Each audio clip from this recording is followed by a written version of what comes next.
King James, who was famous for writing the Bible, also wrote a book called Demonology in 1597. In King James' time, any woman who used herbal remedies or charms and other folk healing methods were often labelled as a witch.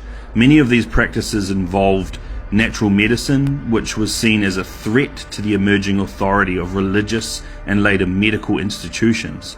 By equating natural healers with witches, society began to fear and reject these forms of healing in favor of more institutionalized medicine. This book brought about the deaths of approximately 200,000 people accused of witchcraft. If they're really witches, why don't they use their powers to escape? That sounds like witch talk to me, Lisa. Never mind. These beliefs endorsed the belief in witchcraft and offered a legal framework for identifying and prosecuting witches. That was the witches' prison. This is the townhouse. Dates back to 1626. The court and the bell tower were added in 1783. The windows on the left, this was the tax office. On the right was the courtroom. Downstairs you had a series of debtors' prisons, which is now ticket office. Upstairs you see the two small windows. That was the witches' prison. We were taken up to the witches' prison, and then in the morning taken and chained to the rocks and drowned.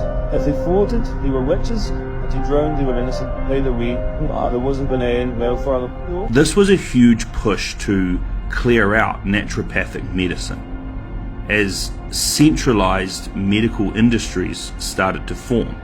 But they needed to get rid of these natural remedies that everyone was using.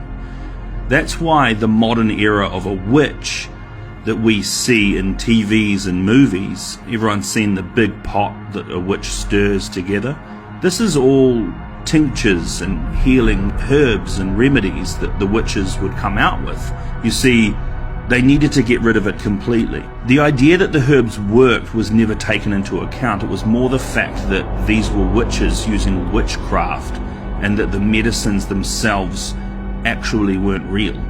And you see this popularized in so many different movies where they're drinking some sort of potion and that potion is doing something to them because the witch has done something.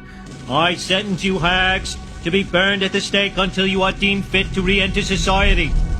And now we look at witches as sort of a fantasy and we put it in the same realm as vampires and zombies, but really it has a very dark and very real historical link to the fact that these people were burned at the stake and thrown into rivers to see if they floated, or many different other things that they did to these women who were just collecting charms and making herbal remedies.